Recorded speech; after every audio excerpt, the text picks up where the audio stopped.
ದೇವರು ಬಂದ್ರು ನಿನ್ನ ಕಾಪಾಡೋದಕ್ಕಾಗಲ್ಲ. ತೊಲಗು ನನ್ನ ಅರ್ಜುನ್ ಮಧ್ಯದಿಂದ.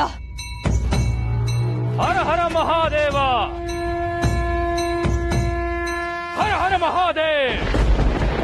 ಪೇಷಂಟ್ ಕಂಡೀಷನ್ ನೋಡಿದ್ರೆ ಅವ್ರಿಗೆ 24 ಗಂಟೆ ಬದುಕಿರೋದೇ ಹೆಚ್ಚು ಅನ್ಸುತ್ತೆ. ಹಾಗನ್ಬೇಡಿ ಡಾಕ್ಟರ್, ಪ್ಲೀಸ್ ಮಯೂರನ್ ಹೇಗಾದ್ರೂ ಮಾಡಿ ಉಳಿಸ್ಕೊಡಿ. ವಿಚಾರ ನಮ್ಮ ಕೈ ಮೀರಿ ಹೋಗಿದೆ ಮಿಸ್ಟರ್ ಎಚ್.ಎಂ. ಆ ಅಮೃತ ನಿನ್ನ ಜೀವನದಿಂದ ಶಾಶ್ವತವಾಗಿ ದೂರ ಹೋಗ್ಬೇಕು. ನಾನೇ ಮುಂದೆ ನಿಂತು ನಿನಗೂ ಅರ್ಜುನ್ಗೂ ಮದುವೆ ಮಾಡಿಸ್ತೀನಿ.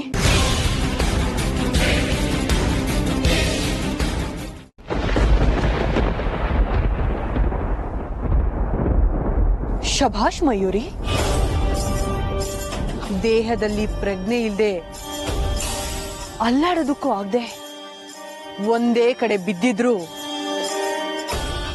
ಅರ್ಜುನ್ ಹೆಸರು ಕೇಳಿದ ತಕ್ಷಣ ಅದೆಷ್ಟು ಚೆನ್ನಾಗಿ ಸ್ಪಂದಿಸ್ಬಿಟ್ಟೆ ನೀನು. ಅದೆಷ್ಟು ಆಸೆ ಇಟ್ಕೊಂಡಿದ್ಯಾ ಅಲ್ವಾ ಮಯೂರಿ? ಪಡು ಪಡು. ನೀನು ಎಷ್ಟೇ ಆಸೆ ಪಟ್ರು ಅದು ಕೇವಲ ಕ್ಷಣಿಕ ಮಾತ್ರ. ನಿಜ ಹೇಳ್ಬೇಕು ಅಂದ್ರೆ ನನ್ನ ಮತ್ತು ಅರ್ಜುನ್ ಮಧ್ಯೆ ಇರೋ ಆ ಅಮೃತನ ಜೊತೆಗೆ ನೀನು ಒಂದು ಮುಳ್ಳೆ. ನೀನು ಸತ್ರೇನೆ ನನಗೆ ಉಪಯೋಗ. ಆದ್ರೆ ಅಮೃತ ಅನ್ನೋ ಮುಳ್ಳನ್ನ ನಿವಾರಿಸ್ಕೊಳ್ಳೋದಿಕ್ಕೆ ನೀನು ಬದುಕೋದು ನನಗೆ ಮುಖ್ಯ. ನಿನ್ನನ್ನ ಬದುಕಿಸ್ಕೊಂಡ ಮರುಕ್ಷಣನೇ ನೀನು ಮನೆಯವ್ರ ಮುಂದೆ ಅಮೃತಾಳ ಸತ್ಯನ ಬಯಲು ಮಾಡ್ತೀಯ. ಅದು ನನಗೆ ಚೆನ್ನಾಗಿ ಗೊತ್ತಿದೆ. ಅದಾಗ್ತಿದ್ದ ಹಾಗೆ ಅಮೃತನ್ನ ಅರ್ಜುನ್ನೇ ತನ್ನ ಜೀವನದಿಂದ ಅಷ್ಟೇ ಯಾಕೆ ಈ ಲೋಕದಿಂದನೇ ಶಾಶ್ವತವಾಗಿ ದೂರ ಮಾಡ್ತಾರೆ.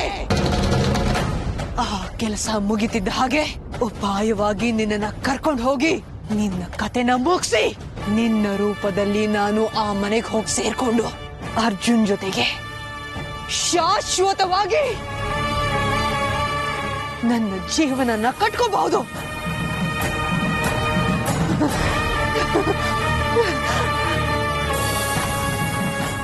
ಅಲ್ಲಿವರೆಗೂ ನೀನು ಬದುಕಿರ್ಬೇಕು ಮಯೂರಿ. ನಿನ್ನನ್ನ ನಾನ್ ಬದುಕಿಸ್ಕೋತೀನಿ. ಅಮೃತ ನಿನ್ನನ್ನ ಬದುಕಿಸ್ಕೊಳ್ಳೋದಕ್ಕಿಂತ ಮುಂಚೆ ನಿನ್ನನ್ನ ನಾನ್ ಬದುಕಿಸ್ಕೋತೀನಿ.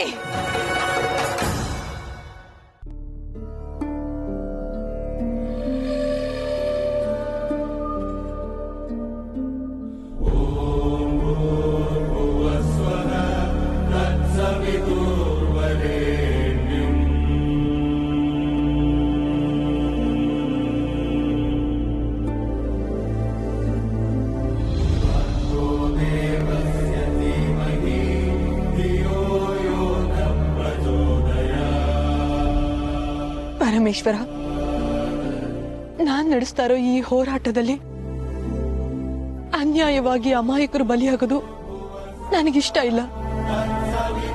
ಮಯೂರಿ ಈ ಸ್ಥಿತಿಯಲ್ಲಿ ಇರೋದಕ್ಕೆ ಪರೋಕ್ಷವಾಗಿ ನಾನೇ ಕಾರಣ ಆಗ್ಬಿಟ್ಟೆ. ಹೇಗಾದ್ರೂ ಮಾಡಿ ಅವಳನ್ನ ಉಳಿಸ್ಕೊಳ್ಳೋ ಜವಾಬ್ದಾರಿ ನಿಂದು.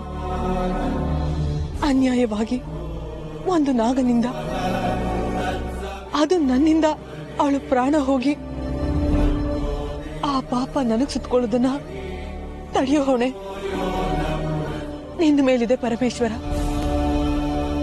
ನ್ಯಾಯ ನೀಡು ಪರಮೇಶ್ವರ, ಸಹಾಯ ಮಾಡು.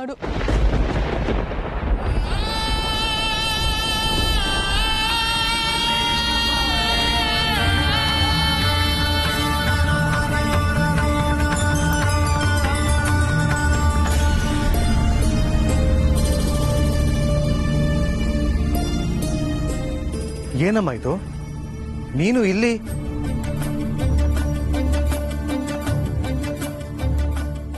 ಅದು ಈ ಸ್ಥಿತಿಲಿ ಬೆಳಗ್ಗೆ ಇಷ್ಟು ದುಃಖದಿಂದ ಯಾರಿಗೋಸ್ಕರ ಬೇಡಕ್ ಬಂದೆ ಮಗಳೇ? ನಾನು ತಿಳ್ಕೊಬೋದಾ? ನೀನು ನೋಡ್ತಾ ಇದ್ರೆ ಯಾವುದೋ ಸಂಕಷ್ಟಕ್ಕೆ ಸಿಕ್ಕಿರೋ ಹಾಗಿದೆಯಲ್ಲ.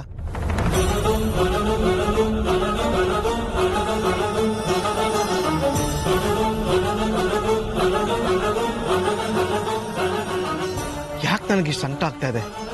ಈ ಹುಡುಗಿ ಅಳ್ತಾ ಇದ್ರೆ ನನ್ನಲ್ಲಿ ಇಷ್ಟು ಸಂಕಟನ ಹುಟ್ಟಿಸ್ತಾ ಇದೆಯಲ್ಲ, ಇದಕ್ಕೇನ್ ಕಾರಣ? ಇವಳು ದುಃಖ ನನ್ನದು ಅನ್ನೋ ಭಾವನೆ ಕೂಡ್ತಿದ್ಯಲ್ಲ, ಯಾಕೆ ತರ ಆಗ್ತಾ ಇದೆ? ಇವಳಿಗೂ ನನಗೂ ಏನಾದ್ರೂ ಸಂಬಂಧ ಇರ್ಬೋದಾ?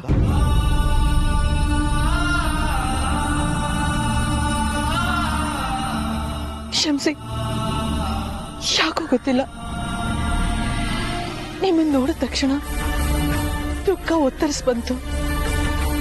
ನಿಮ್ಮ ಹತ್ರ ನನ್ನ ಸಂಕಟನ ಹಂಚ್ಕೊಳ್ಳೋಣ ಅಂತ ಅನಿಸ್ತು. ನಿಮ್ಮ ಹತ್ರ ಮಾತಾಡಿದ್ರೆ ನನ್ನ ಮನಸ್ಸಿನ ಭಾರ ಕಡಿಮೆ ಆಗ್ಬೋದು ಅಂತ ಅನಿಸ್ತು. ಅದಕ್ಕೆ ಹತ್ಬಿಟ್ಟೆ.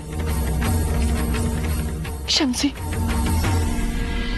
ನನ್ನ ಭಾವನೆಗಳ ಮೇಲೆ ಹಿಡಿತ ಕಳ್ಕೊಂಡ್ಬಿಟ್ಟೆ. ಛೇ, ಹಾಗೆ ಯಾಕಮ್ಮ ತಿಳ್ಕೊಂತ್ಯಾ? ನೀನು ನನ್ನ ಮಗಳ ಸಮಾನ. ನಿನಗೆ ನನ್ನ ಬಗ್ಗೆ ಆತ್ಮೀಯ ಭಾವನೆ ಹುಟ್ಟಿದೆ ಅಂದ್ರೆ ಅದು ನನಗೆ ಸಂತೋಷದ ವಿಚಾರನೆ. ನನ್ನ ಹತ್ರ ಮಾತಾಡಿದ್ರೆ ನಿನ್ನ ಕಷ್ಟ ಕಡಿಮೆ ಆಗತ್ತೆ ಅಂದ್ರೆ ಅದು ನನ್ನ ಪಾಲಿನ ಭಾಗ್ಯ ಅಮ್ಮ. ಹೇಳು ಕಂದ, ಏನಾಯ್ತು? ಅದು ನನ್ನ ಗೆಳತಿ ಒಬ್ಳನ್ನ. ಹಾ, ಹೇಳು ಕಂದ, ಮಾತಾಡು. ನಿನ್ ಗೆಳತಿಗೆ ಏನಾಯ್ತು? ನನ್ನ ಗೆಳತಿನ ನಾಗರ ಹಾವು ಕಚ್ಬಿಟ್ಟಿದೆ.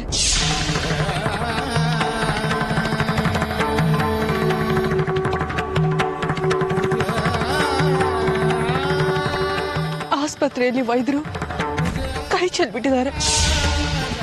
ಏನ್ ಮಾಡೋದು ಅಂತಾನೆ ಅರ್ಥ ಆಗ್ತಿಲ್ಲ. ನನ್ನ ಗೆಳತಿ ಸಾವು ಬದುಕಿನ ಮಧ್ಯೆ ಹೋರಾಡ್ತಾ ಇದ್ದಾಳೆ. ಅದಕ್ಕೆ ನನಗೆ ದಿಕ್ಕೆ ತೋರದೆ ಶಾಸ್ತ್ರಿಗಳನ್ನ ನೋಡೋದಕ್ಕೆ ಬಂದೆ. ಅವ್ರ ಹತ್ರ ಇದಕ್ಕೆಲ್ಲ ಖಂಡಿತ ಪರಿಹಾರ ಇದ್ದೇ ಇರುತ್ತೆ. ಎಲ್ಲಿ ಗುರುಗಳು ಕಾಣಿಸ್ತಾನೆ ಇಲ್ವಲ್ಲ? ಛೇ, ಎಂತ ಅನಾಹುತ ಆಗೋಯ್ತು. ಗುರುಗಳು ಗಿಡಮೂಲಿಕೆಗಳನ್ನ ತರಕ್ಕೆ ಅಂತ ಕಾಡ್ಗೆ ಹೋದವರು ಇನ್ನೂ ಬಂದಿಲ್ಲಮ್ಮ.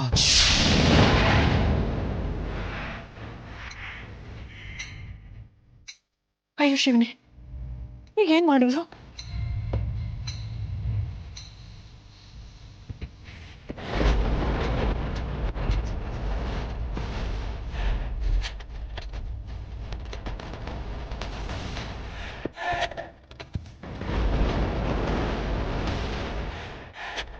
ಗುರುಗಳು ಬಂದ್ರು.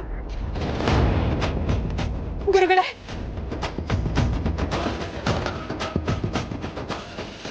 ಗುರುಗಳೇ,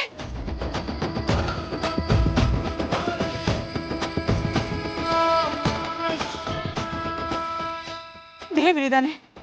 ನನ್ನ ಪಾಲಿಗೆ ದೇವರಿದ್ದಾನೆ.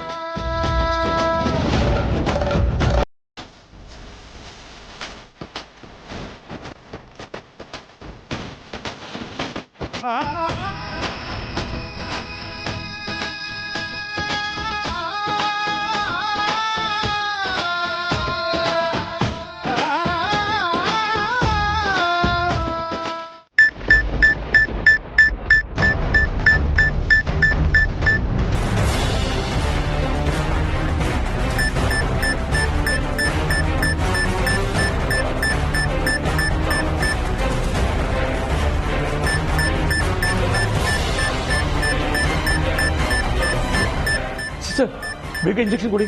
ಅಲ್ಸರ್ ಡೌನ್ ಆಗ್ತಾ ಇದೆ.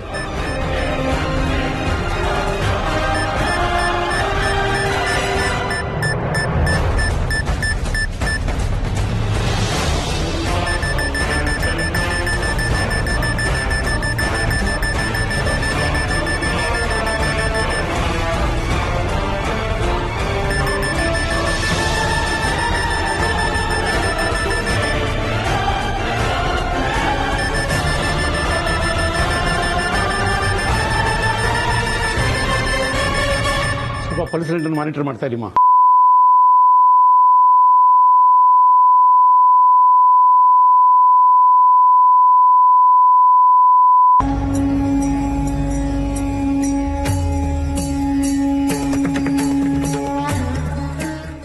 ಏನಮ್ಮ ಇಷ್ಟು ದೂರ ಬಂದಿದ್ದು? ನಿನ್ನ ಮುಖದ ಭಾವ ಯಾವುದೋ ಅನಾಹುತದ ಸೂಚನೆ ಕೊಡ್ತಾ ಇದೆಯಲ್ಲ. ಗುರುಗಳೇ, ಎಲ್ಲವನ್ನು ಗ್ರಹಿಸಬಲ್ಲವರು ನೀವು. ಗೊತ್ತಿದ್ದೇ ಕೇಳ್ತಾ ಇದ್ದೀರಾ? ಮಯೂರಿಗೆ ಸರ್ಪದಿಂದ ಪ್ರಹಾರವಾದ ಸೂಚನೆ ಸಿಗ್ತಾ ಇದೆ. ಗುರುಗಳೇ, ಅದು ನಾನು ಅವತ್ತೇ ಹೇಳಿದ್ದೆ ಅಲ್ವಾ ಅಮೃತ? ಎಚ್ಚರಿಕೆಯನ್ನು ಕೂಡ ಕೊಟ್ಟಿದ್ದೆ. ಎಲ್ಲಿ ದ್ವೇಷ ಇರುತ್ತೋ ಅಲ್ಲಿ ನಮ್ಮ ಕೈ ಮೀರಿ ಅವಘಡ ನಡೆಯುತ್ತೆ. ದ್ವೇಷದ ವಿಷದ ಪ್ರಮಾಣ ತೀವ್ರವಾಗಿರುತ್ತೆ ಅಲ್ವಾ ಅಮೃತ? ಹೌದು ಶಾಸ್ತ್ರಿಗಳೇ, ನಂಬಿದವರೇ ಬೆನ್ನಿಗೆ ಚೂರಿ ಹಾಕಿದಾಗ, ನಂಬಿದವರೇ ವಿಶ್ವಾಸಘಾತುಕರಾದಾಗ, ನಂಬಿದವರೇ ಕೈ ಹಿಡಿದೇ ಹೋದಾಗ, ಮಿತ್ರರೇ ಶತ್ರುಗಳಾದಾಗ ದ್ವೇಷವೆಂಬ ವಿಷದ ತೀವ್ರತೆ ಹೆಚ್ಚಾಗ್ತಾ ಹೋಗ್ತಾ ಇರುತ್ತೆ. ಪರಿಸ್ಥಿತಿಗಳು ನಮ್ಮ ಕೈ ಮೀರುತ್ತೆ. ಆಗೋ ಅನಾಹುತನ ಗ್ರಹಿಸೋ ಮೊದಲೇ ಅವಘಡ ನಡೆದು ಹೋಗುತ್ತೆ. ಹಾಗಂತ ದ್ವೇಷದ ವಿಷಯ ಹೊಗೆಗೆ ಅಮಾಯಕರು ಬಲಿ ಆಗಬಾರ್ದು ಅಲ್ವಾ ಅಮೃತ? ಹೌದು ಗುರುಗಳ, ಅಮಾಯಕರು ಬಲಿಯಾಗದಂತೆ ತಡೆಯೋದಿಕ್ಕೆ ಅಂತಾನೆ ನಾನು ನಿಮ್ಮ ಹತ್ರ ಬಂದಿರೋದು. ಇವತ್ತೇನೋ ನೀನು ತಡೆಯೋ ಸ್ಥಿತಿಯಲ್ಲಿದೀಯ, ಆದರೆ ಕಾಲಘಟ್ಟ ಹೀಗೆ ಇರೋದಿಲ್ಲ. ಕೆಲವೊಮ್ಮೆ ಪರಿಸ್ಥಿತಿ ನಾವು ಗ್ರಹಿಸೋದಕ್ಕಿಂತ ಮುಂಚಿತವಾಗಿಯೇ ಕೈ ಮೀರಿ ಹೋಗ್ಬಿಟ್ಟಿರತ್ತೆ. ಸರಿಪಡಿಸೋಕಾಗದೇ ಇರೋಷ್ಟು ಅನ್ನೋದು ನಿನ್ನ ಅರಿವಿರಲಿ.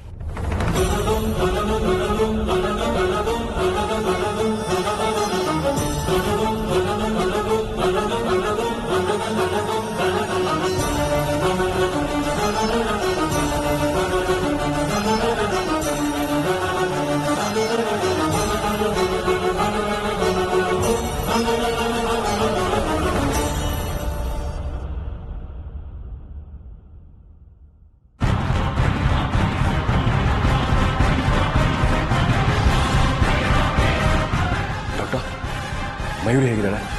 ಅವ್ರ ಕಂಡೀಷನ್ ರಿಕವರ್ ಆಗ್ತಾ ಇದೆಯಾ? ವೆರಿ ಸಾರಿ ಮಿಸ್ಟರ್ ಅರ್ಜುನ್, ಮಯೂರಿಯನ್ನು ಸೇವ್ ಮಾಡೋದಕ್ಕೆ ನಮ್ಮ ಕೈಯಿಂದ ಸಾಧ್ಯ ಆಗ್ತಾ ಇಲ್ಲ.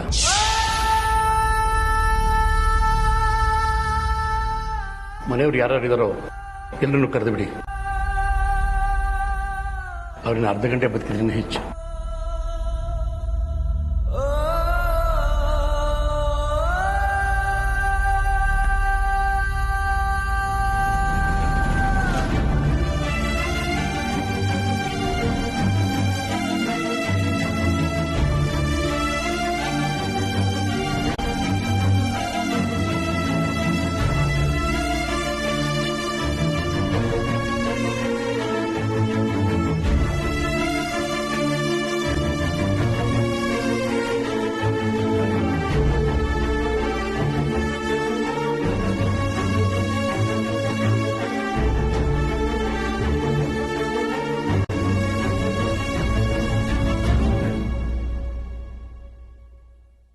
ನನ್ನ ಕ್ಷಮಿಸ್ಬಿಡು ಮಯೂರಿ,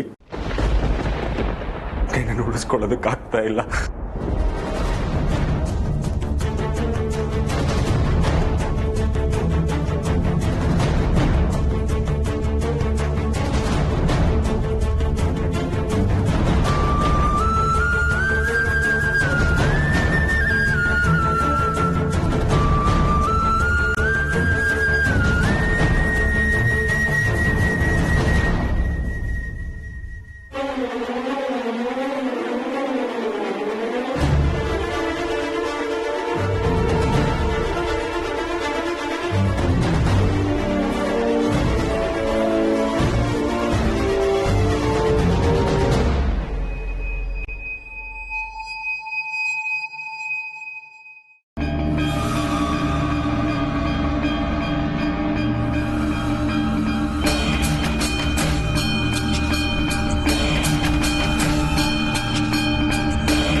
ನಿನ್ನ ಗೊಂದಲ ಏನು ಅಂತ ನನಗೆ ಅರ್ಥವಾಗ್ತಿದೆ ಅಂತ. ನಾನು ನಿನಗೆ ಈ ಔಷಧಿನ ಕೊಡ್ತೀನೋ ಇಲ್ವೋ ಅನ್ನೋದು ತಾನೆ. ಹಾಗಲ್ಲ ಗುರುಗಳೇ, ಅದು ನೀನು ಏನು ಹೇಳಬೇಕಾಗಿಲ್ಲ ಅಮೃತ. ಆಗುತ್ತಿರೋ ಅನಾಹುತವನ್ನು ತಡೆಯೋದಕ್ಕೆ ನೀನು ಪಡ್ತಿರೋ ಪ್ರಯತ್ನಕ್ಕೆ ನನ್ನದು ಒಂದು ಅಳಿದ ಸೇವೆ ಇರಲಿ.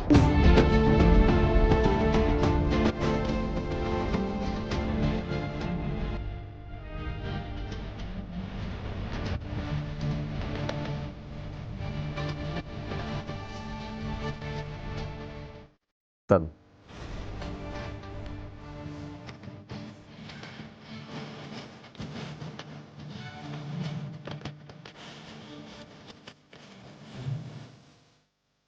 ನನ್ನ ಪ್ರಯತ್ನವನ್ನು ನಾನು ಮಾಡಿದ್ದೇನೆ. ಔಷಧಿನ ತಗೊಂಡೋಗಿ ಮಯೂರಿ ಕೊಡು. ಶಿವನ ಇಚ್ಛೆ ಹೇಗಿದೆಯೋ ಹಾಗೆ. ಧನ್ಯವಾದಗಳು ಗುರುಗಳೇ.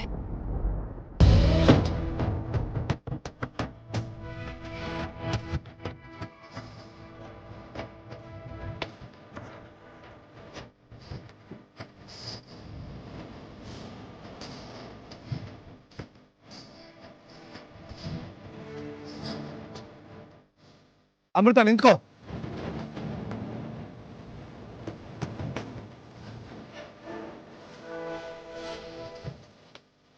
ಯಾಕೆ ಅಂತ ಕೇಳ್ಬೋದಾ? ಎಲ್ಲಿ ಆ ಔಷಧಿ ಕೊಡು ನೋಡೋಣ. ಔಷಧಿನ ಯಾಕೆ?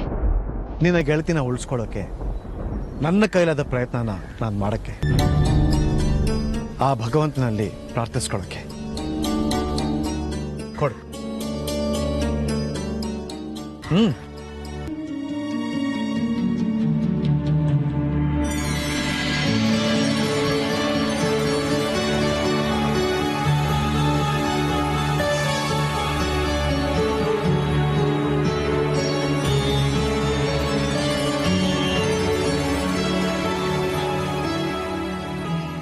ಪರಮೇಶ್ವರ, ಆ ಹುಡುಗಿ ಮಯೂರಿಯ ಮೇಲೆ ಪ್ರಹಾರ ಮಾಡಿರುವ ನಾಗ ತಕ್ಷಕ ವಂಶದ್ದೋ ವಾಸುಕಿ ವಂಶದ್ದೋ ನನಗೆ ಗೊತ್ತಿಲ್ಲ.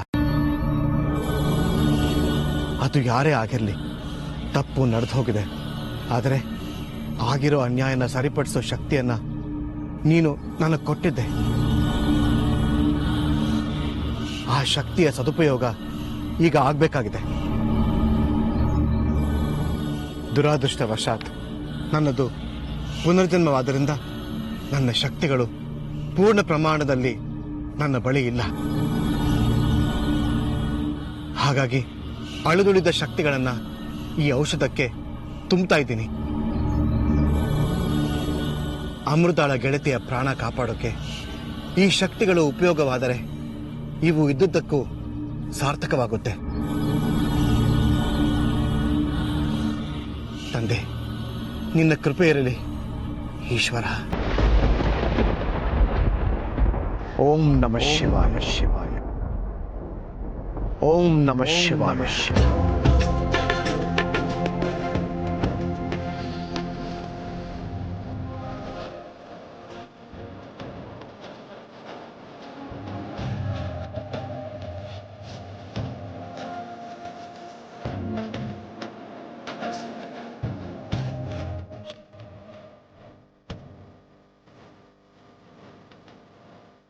ಅಮೃತ, ತಗೊಮ್ಮ. ಈ ಔಷಧಿಯಲ್ಲಿ ಆ ಪರಮೇಶ್ವರನ ಕೃಪಾ ಕಟಾಕ್ಷ ಇದೆ. ಇದನ್ನ ನಿನ್ನ ಗೆಳತಿ ಕೊಟ್ಟು ಆಕೆನ ಉಳಿಸ್ಕೊ. ತಗೋ.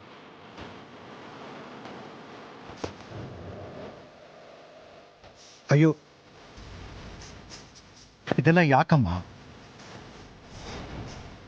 ಅದೇನೋ ಗೊತ್ತಿಲ್ಲ, ನಿಮ್ಮನ್ನ ನೋಡಿದ್ರೆ ಭಕ್ತಿ ಭಾವ ಬರುತ್ತೆ. ನಿಮ್ ಕಾಲಿಗೆ ಬಿದ್ದು ಆಶೀರ್ವಾದ ತಗೋಬೇಕು ಅಂತ ಅನ್ಸುತ್ತೆ. ಸರಿಮ್ಮ, ನಿನಗೆ ಒಳ್ಳೇದಾಗ್ಲಿ. ಹೋಗ್ಬಿಟ್ಬಾ.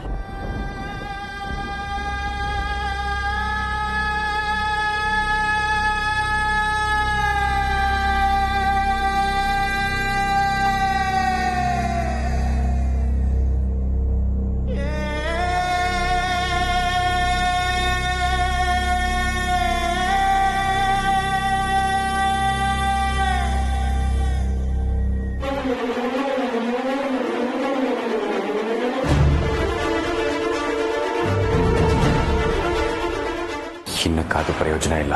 ಮನೆಗೆ ಫೋನ್ ಮಾಡಿ ಹೇಳೋದೇ ಒಳ್ಳೇದು.